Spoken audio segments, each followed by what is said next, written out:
If you're paying hourly employees, a rain day's a rain day, no one's making money. Those guys are sitting at home, unless they have something else to do, losing 20% of their paycheck.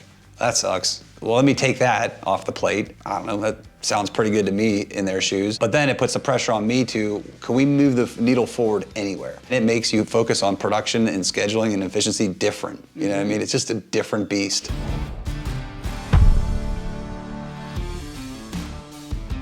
Well, welcome back to another episode of the Cost of Doing Business podcast. This morning, we are in Pittsburgh, Pennsylvania. I'm here at Alex Bulow's office, company name Inkastone. Actually, I should just let you do the intro, Alex. But thanks for giving me the time. We've had a great morning already. Yep. Or at least I have. Yeah, it's been fun. Learn some stuff.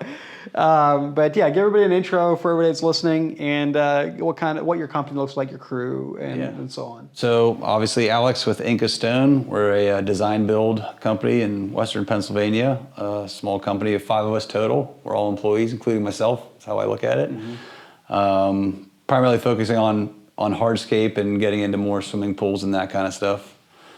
That's pretty much us in a small nutshell. How long ago did you start your business? So technically the LLC was formed in, what's the date? We're coming up on our anniversary, July 15th, 2021. Okay. Yeah. And how many people did you have right out of the gate? Right out of the gate, it was just myself and one person. Yeah, essentially. And you're up to a total of 5? Yeah, 5 total. 5 total now. Including myself, Yeah. The company was born out of a failed partnership, so when that happened, kind of like everybody dispersed, and it took some grit and a couple years to get everybody back, and everybody's pretty much back now, and that's kind of where we're at. Yep, understood. And what did the process look like going from 1 to a total of 4 employees plus yourself? Like, did you hire them all in year 2? Was it like one a year? Like, what did that? No, growing slow and strong is very important. So we brought people back as we knew we could support them. As the volume of work was stable, and we knew that there wouldn't be any worry, so to speak. Yeah.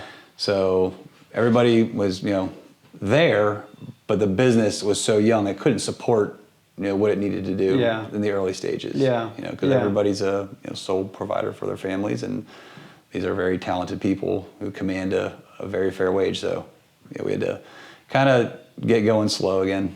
Mm-hmm, mm-hmm. And you mentioned design build, like you don't do any maintenance? Nope. Yeah. No snow, no maintenance, no cleanups, nothing like that. So you basically have the model of take our production season, make it as profitable as possible, and price in the cost of keeping the lights on during the off season. Yes. Yeah. Yep. Yeah. Which is the classic trap that contractors run into, meaning like, hey, I'm making a lot of money in the summer. And then it'd be like, oh shoot, it's February, and that pot of money I thought was mine to keep is gone. Yep. So we no snow. We pretty much try to get going late February and go far into December as we can, depending on the type of project. Mm-hmm. January, half of February is usually forget it. There's just nothing happening. We'll be working on maybe some systems and some projects here, but nothing really. Yeah. And I thought it was really interesting how right behind the camera there's a whiteboard with like magnets for like the jobs that are sold on it. It's like the whiteboard's a calendar. So the jobs are sold are on to represent the time that they're going to take. But then what's really interesting is the ones that you have in the pipeline, magnets for each one you have in the pipeline, and the ones that end up not closing just go to kind of up there to the top. It's really, really interesting. And I'm thinking about it in the context of the production season and all of that, and how you were saying, dude, this job we could do when it's muddy out. Yeah. This job we can't. So just off of that fact alone, I'll essentially tell the customer, hey, we can do it in this time of year, so I leave the prime production season open for other jobs that can't be done just any time of the year. Yeah, absolutely. So I just thought that was such a genius concept because it's all about maximizing the production you can get out of the infrastructure and crew you already have built. Yeah, and it is not, can you work faster? Can you run? It's not a physical. It's a chess piece move to make sure there's no holes in the schedule. Exactly, like what you were doing on that whiteboard, which it was like playing chess. Like it's like you're moving pieces around on the board to make room for what you need to do. And instead of having your prime production season in the summer, take that job that could be done in the winter or the rainy, muddy season. You just ask the client, hey, can you do this in November? Yeah, sure, no problem. Okay, great. I've got the rest of the season open for other work that I couldn't do in November. Yeah, if you're selling in, February, March, you're selling projects and they're willing to wait till October, absolutely put that in October. Absolutely. Yeah, that's the other angle. It's like you were so if they can wait till the time of year when it's hard to fill the pipeline, September, October, November, you'll be selling jobs, in April, May, for the end of the year and working backwards. Yeah. The first question in qualifying people is, what's your time frame? And if they're like, oh, we'd like to do it now, it's like, okay, we know what to do. If they don't really have an opinion, it's like, hey, are you okay with the fall? And if they say yes, yeah, that's great for production. So to your point, it's like, it's not about, yes, you need to work hard. I'm not saying that, but it's not about working harder. It's about playing chess with the pieces you have on the board. Yep. It's finding the true potential and the capacity of the team. Yeah. And if you can link projects back to back to back and not let rain and weather interfere too much, you can maximize a lot of unrealized revenue. Exactly. You can extract a lot more production out of the same infrastructure. Oh yeah, for sure. Yep. So for those listening to the podcast, the reason I'm here is I'm filming with Alex for the Contractor Summit event that's going to be in September here in Pittsburgh, September 10th and 11th, which, by the way, you can get your tickets to. If you listen to this before the end of July, there's a code for $100 off your ticket. In planning for this video shoot where we're essentially putting Alex's business on stage and showing off their internal processes, in that conversation, there was a couple things that you mentioned that I thought were really interesting. One being like, hey, we work lean and mean. You're a small team, highly profitable, growing at the speed of cash. And one of the things you mentioned was, and we have an excavator for every crew member. I was like, what? Really? Wow, that's impressive. So talk about that. Like, how did you? Isn't that like a ridiculous amount of money? Couldn't you save more money than you're making with those excavators? Just talk me through that. Yeah, so I don't know. So keeping production going, an excavator with a tilt rotator is essentially, almost a human being in some aspects. It's a labor machine. And, when I try to make sure that we're always productive, if we are rained out on a job or we have to demobilize and remobilize, it's way easier and better to sometimes have a machine, just leave it there and have another one at another job that you can go get done. You need to have options at all times. Downtime is also huge. All our machines are under warranty, but if one little thing happens and that machine goes down for a day, you lose a lot. It's not just a little bit, you lose a lot. So a few things play into that excavator per employee, thing. One of them is eliminating downtime, and the other one is investing in your future. I could at the end of the year when we face our ginormous tax bill that I know is coming, I can take the money for myself and pay the tax, or I can just reinvest. And Dave Ramsey doesn't like taking loans out, but we're betting on ourselves. So we do have a lot of equipment, but that's a future bet on ourselves is how I look at it. And it served us very well. Yep. I mean, you're not the only one. I don't know if you're the first one I've heard say an excavator for every employee. But what I was going to say is you're not the only one going for that highly mechanized, well-equipped tilt rotator, small team, small company, you're not like dozens of people, and just focusing on maximizing production, maximizing efficiency with that approach. And I know you already said it, but I'll say it again, not by working harder at 2 o'clock in the afternoon when the sun's beating down on you, but just by being strategic. Yeah. Yep. There's a lot of margin left in the shadows, you can find with a skilled team, with any team really.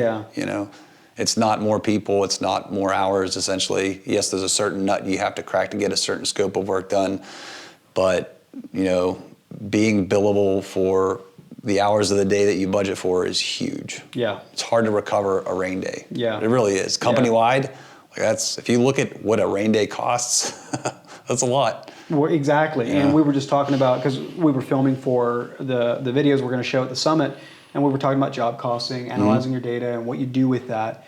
and Alex was showing me the spreadsheet he had made that kind of shows when they didn't get the billable hours in they needed that week, or got more in, like they had overtime in.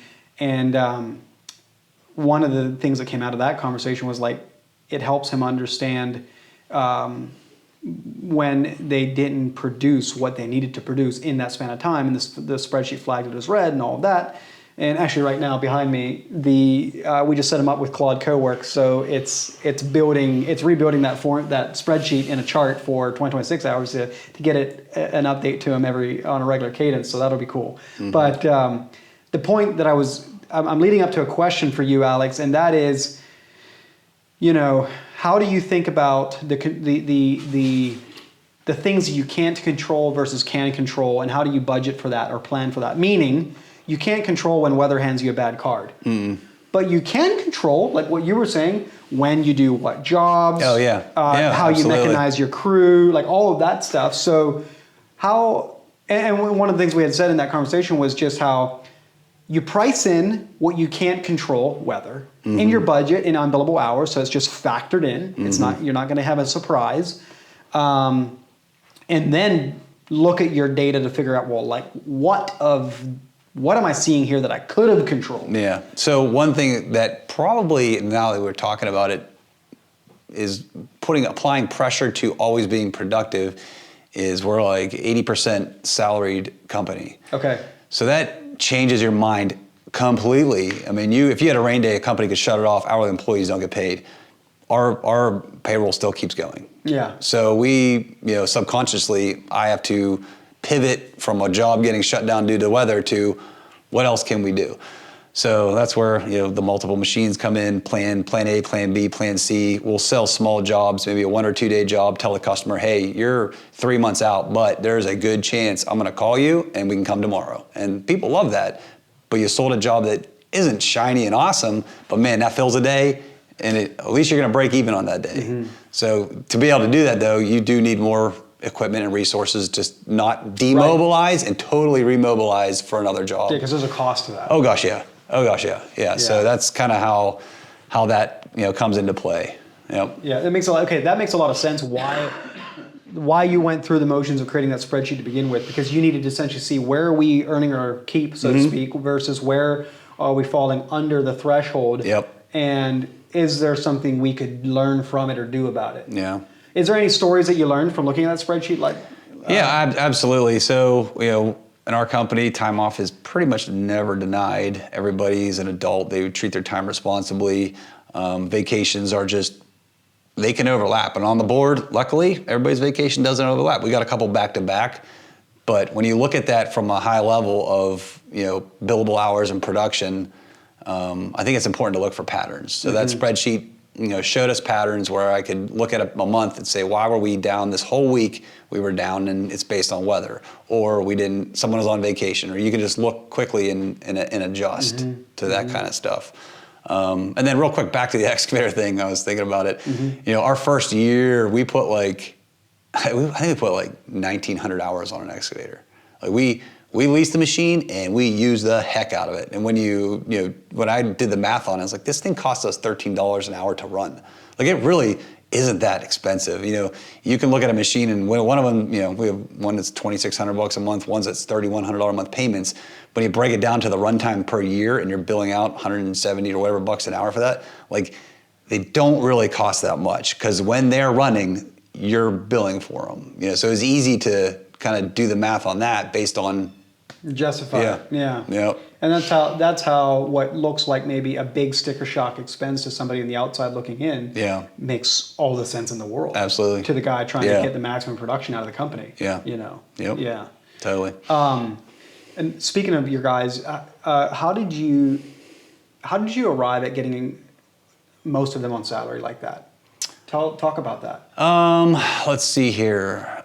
So in the very, very beginning, it was like panic mode, start a company, I don't have enough work for these guys. And the very beginning, 2 guys they were 1099, and we would work a little bit, and then we'd go out and work for someone else, till we could gain some traction. Because, I had, I have a decent reputation in the industry, but our Inca Stone was nothing to anybody. So when you have a seasoned team and not the volume of work to support it, you got to adapt really quick. So for a short period of time, they were 1099, and then we finally got our insurances and everything up and running.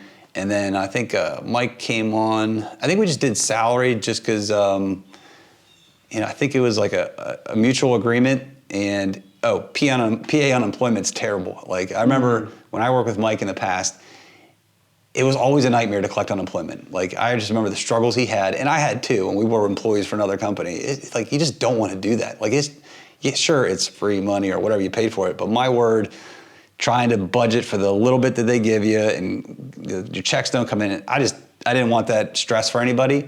And then as we brought people on, Gabe's primarily sales, so he's going to be here a lot, and his role does command, a salary position. Logan is a field laborer, but he does get overtime because he's salary. But it's basically eliminating the worry of winter. Mm-hmm. Let everybody take a break. I'll carry that. That's fine.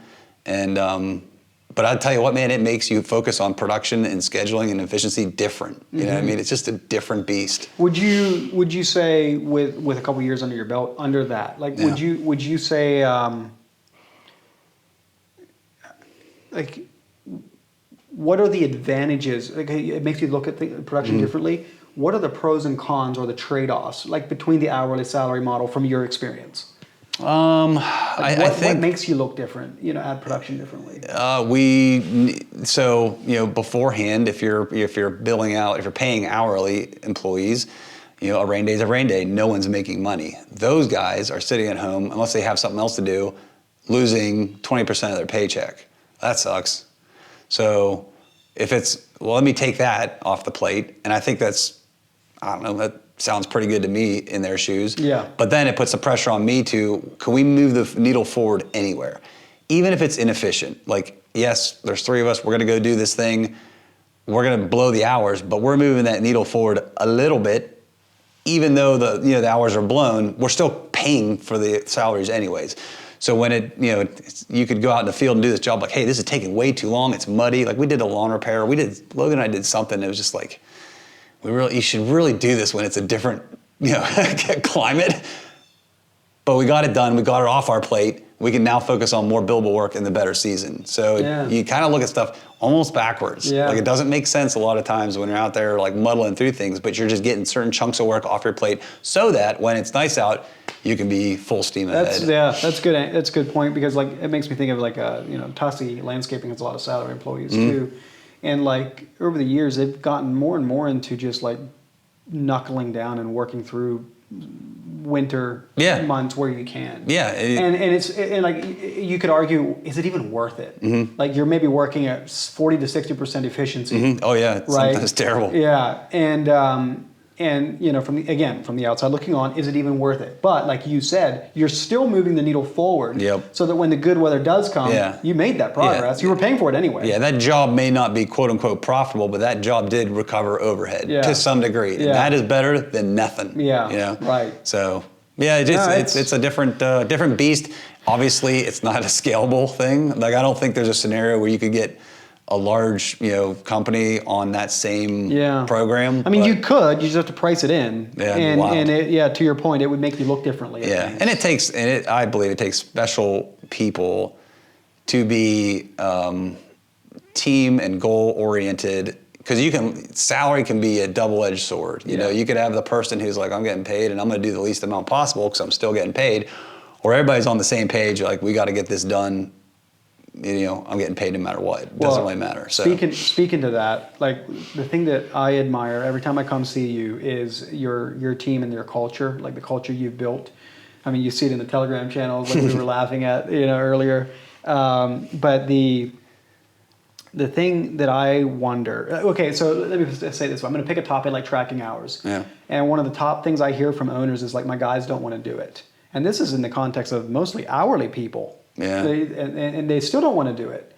Yeah. Meaning, and it's like, well, the employee the owner just ends up paying them anyway, even if they didn't track their hours, and so it just keeps on happening. Yeah. But my point is if you don't have, and what I've always said to those owners is like, well, hey, just start paying them based on the hours they've logged, and if they skip something or forgot something, Payroll's just going to get run on what's logged, and if there's a mistake, sure, we'll fix it. Of course, we're going to pay for it, but it's inconvenient. Mm-hmm. So put a little pain to it when they don't do it. It's kind of been my message. But the thing that I think is remarkable and commendable for you and your guys, and what I want to have you talk about a little bit is your culture, and for everybody else to hear, is how do you get salary employees that aren't even paid off the hours they tracking their hours so religiously?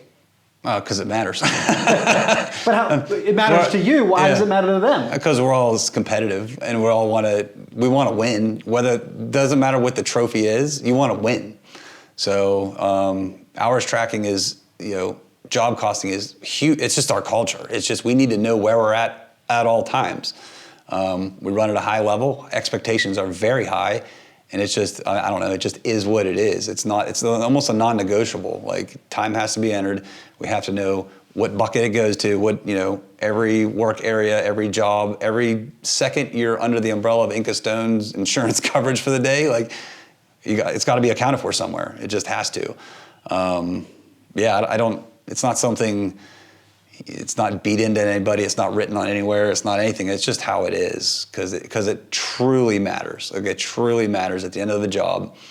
We need to know if we need to course correct. And if you don't have the data to do that, if you don't have the hours, the material logged in there, you really don't know if that was a good job for you or a bad job. And if you can't measure it, you can't fix it. So that's basically it. That's it. Yeah, it's like if you shoot at a target, never look where you hit. Yeah. How are you supposed to correct the scope on the gun or whatever? And shooting isn't fun if you don't look at the target, right? If you're out there just shooting into the woods, that's cool to hear a bang and a kick and to smell the smoke, but that lasts like 2 shots. Yeah. Then you want to know if you can hit something. Can you hit something moving? That's even more fun. You know what I mean? Yeah. So that analogy, it works for like one time. Yeah. And the other thing, when we were talking before we started recording, you were saying how, my guys want to see their scorecard. And it made me stop and think a little bit, because if pain is the motivator for hourly guys to track their time, meaning, my payroll's screwed up. Yeah. And that is not a thing for salary employees. Isn't that remarkable how the desire to see how they performed on their scorecard is arguably more compelling than the pain of getting my payroll messed up, to get people to track the time? Yeah.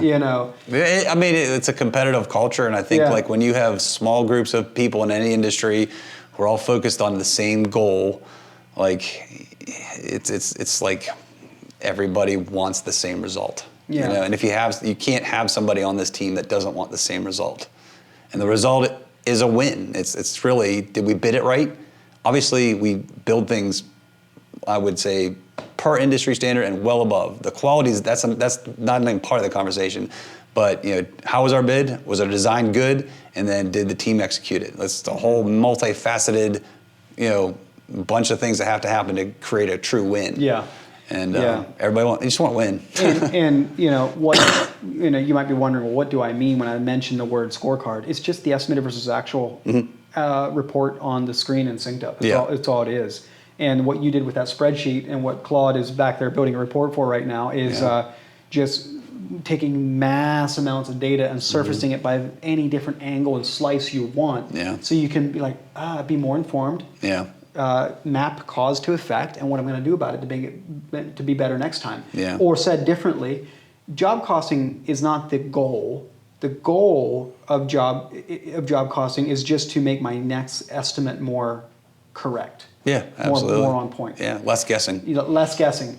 Speaking of which, talk about the herringbone border story. This one hurts. It's very real. So guessing, we bid a job. I think we actually bid it last year, and the client elected to upgrade to a very complex border that required a lot of cutting. We did it one time before. Looked awesome, but we never tracked it. This was way in the early days. We just did it, and it was whatever. I don't even know if we won or lost, but it was what it was. And the client saw a picture of that on our website and said, "I want that." Cool. We can try to guess how long it's going to take, but we never measured. And so we came up with a number based on, I don't even know, to be honest with you, but I'll tell you what, was not accurate. It was 440-some% off. So we just lost our shorts on one description in a project. Overall, the project was great. It went well, but this one work area failed miserably because I went in with a kind of a guess and a gut feel, and I also said, there's no way they're going to pay more than $7,000 for this upgrade. We'll just leave the price there. And that was based on just emotion. You know, it's terrible. Totally on me. Yeah. Yep. Yeah. So. And now you're dealing with the after effects of it. Yeah. The pain is mine. It's not theirs. You know, it's not anybody in the teams. This is like I sent it, I stamped it, I approved it, and I misfired because I'd never tracked it when we did it before. Yeah. You know, it's kind of the only second time we've ever made thousands of cuts on a border. So yeah, that's my problem. And what I think is valuable to learn from that story is that you know in your gut when a job took longer than it should have. Mm-hmm. That sucks. But do you actually stop to like sum up what it actually cost your company? Mm-hmm. And if you don't, well, my guess is that's why you get to winter and be like, where's all the money? Yeah. Because just in this little work area for the herringbone border story, Mm-hmm. you bid 30 hours and it took 130, so 100 hours. Yeah. Said differently, $13,000 worth of labor. Yeah. That you paid for. Yeah. That you couldn't go do another job to earn. Like you lost the opportunity cost too, right? Yeah. And it's just a cascading effect. So absolutely. That's how it translates to real world dollars. Yeah. And how much work could you get done in the year. The other thing worth mentioning about that is how oh shoot, I lost my thought. I was going to say something about the herringbone thing. Yeah. Well, the cost of that mistake. The only thing I have from it now is a hard lesson. You know, we probably will get a cool picture out of it. Great, but like now we have it. Yeah. Now we know have the data. We have it, and it's rock solid because we track that whole thing to one work area. It's not built into the patio. It's literally a specific. Yep. We know it took 140 or 129 hours to cut 100 lineal feet of this 9-inch herringbone born. Like it's down. It's done. We'll never forget it. Yes, that's what I was going to say. Is like you guessed on this one, right? Yep. And you tracked. Oh yeah. Learned absolutely. a painful lesson. Yeah. What are you going to do with it? Well, you're going to take that data, this many feet of that herringbone border, it took this many hours, divide it, find the production rate, put it in your template for the next one you do, and bam, you pay the price of that education. You're done. You're done. but without, and then you either sell it or you don't. Right. You're not going to do charity work anymore. Nope. But without that data, without that tracking, you're doomed. I'm going to use that word. Yeah. You're doomed to guess again. Absolutely. And you you wouldn't even know where you lost it on that job. That was a $70,000, $80,000 job. That was only a $7,000 portion. Well, that's more than seven. But if you look at the job overall, you could never fine tune. Did you miss on the base? Did you miss on this? Did you miss on that? Like you would never know that the border was the actual one unless you tracked it like that. So incredible. And I think, I hate even admitting this, but one of the things that is a thorn in my side is what percentage of SynkedUP customers don't track their time religiously. Yeah, I don't know. It blows my mind, and it's let me put it this way: in extreme ownership, we are failing to communicate just how critical it is that you track. Mm-hmm. Because if you actually understood and were able to translate that to dollars and cents, there's no doubt about it, you would do it. Mm-hmm. I don't care that Johnny doesn't want to. You're doing it or you don't work here. Mm-hmm. Yep. It's like your own metrics, like how long it took your crew to do that herringbone border or pick any service that you do. That data is absolute gold. Mm-hmm. And I think for the sake of everybody listening, you know this, I'm preaching to the choir, but for the sake of everybody listening, like you can go out there and ask, hey, what would you bid for this? Hey, what about that? Hey, what machine would you buy? You can ask all those what would you questions. But at the end of the day, your labor and how long it takes your crew to do something is unique to you. 100%. That's almost with any business. It is. There are a ton of, and you see them all the time. Hey, what would you guys charge for this? Like, I don't even know what state you're in, how much you pay your guys, what your zone of climate is, like your skill level, your equipment, 10-hour days. Like, dude, you cannot do that. You just can't, because my numbers aren't your numbers. Yeah. And there's many layers to that, why that is the truth. Yeah. But what you could compare Yeah. is how many man hours would it take your crew to do X versus mine? Right. Now you can actually start having a productive conversation. That's probably the only comparison. Yeah. Because your overhead and the equipment you have, like our hourly rate is probably higher than most, but our overhead is probably higher than most per employee. But we probably get it done a little bit faster. What you do, and that's how a lean and mean company that's highly mechanized like yours can actually come in and price, sometimes still even win on price. Oh yeah, we sometimes because not because your hourly rate's cheaper, it's not, but right. because you're more efficient. Right, totally. Yeah. Yeah, that's where the 4 excavators come into play. Yeah, exactly, 100%. And so if you forget everything else we talked about, the thing I hope that people listening to this conversation take away is how utterly critical your own data on how long it takes your crew to do things is. Mm-hmm. It is literally the thing that you cannot buy yet, an asterisk there on the future of SynkedUP with AI. But it is literally the thing that you cannot buy, and without it, you're doomed to guess. Mm-hmm. And when you're doomed to guessing, the margin of error is too wide for my comfort zone. Man. Absolutely. And also, when you guess, someone is winning and someone is losing. You're winning or your client's winning, you're losing or your client's winning. It's not a symbiotic both winning scenario. You guess too high, you win. Your client overpays. You guess too low, they win. You get, you know what I mean? So guessing, someone gets hurt in that game. Yeah. And I don't ethically like that. You know what I mean? I get what you're saying. It's like, as a business owner, I want to do my due diligence and do my best to serve my client by giving them an accurate estimate. For sure. Yeah. I mean, if I just say, it's going to cost them, I just 10x it, that's not right. You know what I mean? Right. So yeah, I think it's a very good point. Yeah. Well, I can't wait to have you on stage at the Contractor Summit. Great. I became a landscaper so I wouldn't have to public speak. But if you ask me to do something, Weston, I'll do it. Well, thank you, and I really appreciate the relationship friendship we've formed over the years. You've been with SynkedUP pretty much since the beginning. Yeah. And the reason I picked you. And now I'm doing a bit of a pitch for the summit. The reason I picked you and the reason I want people to come and hear your story is because I think you are a poster child of what a lean and mean operation that's highly efficient, highly mechanized looks like, where your hourly rate might be 50% more than other people in that room, mm-hmm. but you're getting the same job done in less time for similar prices. Yeah. And it's because you're so efficient. Yeah. Absolutely. I could keep going down the list. You're carrying salary guys through the winter. Mm-hmm. We didn't even mention the other things you're doing for them, like the Roth IRAs and like the generous matching, like all that stuff that you're doing to create career style jobs here. Yeah, absolutely. And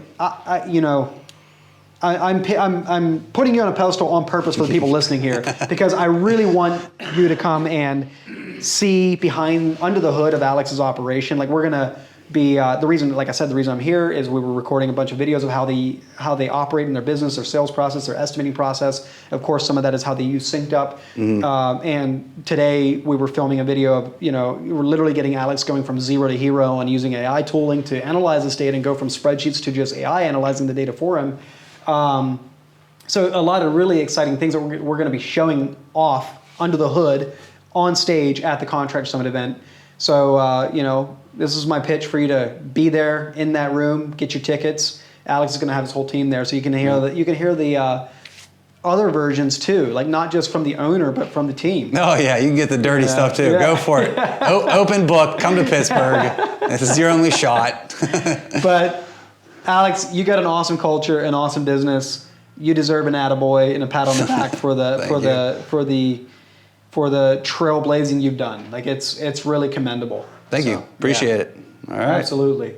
Well, shall we go grab a camera off here and go out there and kind of walk around and just do a quick walk around your yard and show how you operate? If you want to. Yeah, let's do it. It is nothing glamorous. Okay. Well, quickly before we cut the recording for the podcast, where can people find you and follow more about your business? Inca_Stone Instagram is probably where you can just see the Inca_Stone. Yeah. Okay. You can follow us there. There's a website and Facebook, but I don't really do much on there. But if you want to kind of like, we'll grab it and put it in the show notes. Yeah. Yep. Yeah, you can do that, or you can come out to Pittsburgh and. We're kind of I'm definitely an open book person. With a lot of people in the industry I communicate with, and if they want information, I'll definitely share it. I don't have anything to hide. Mm-hmm. There's a lot of people out there that just need that little bit, that little nugget of information, and it can what does good change look like? Oh, that's how you do it? Yeah. Yep. And that's the whole point of filming these videos to show on stage at the Contractor Summit, is because you hear, oh, you have to track, oh, you have to job cost, oh, you have to do templates. And so what you get is information overload on the principles and why and the how, but there's some real value in being able to see, oh, that's how you do it with your own eyes. Yeah. And like, well, yeah, I can do that. Oh, yeah, you can operate out of an old dog kennel, with no running water, and still be extremely profitable and everybody wins. So. It's I know it's a dog kennel, but it's very nice in here. And this cedar desk that you made makes the whole room smell like cedar. It's awesome. Okay, well, thank you again, Alex. Yep, Let's go do a quick walk around the shop property out here, and we'll check back on how the Claude is doing with that 2026 hourly analysis report. That'll be interesting to see. Cool. Sounds good. Okay.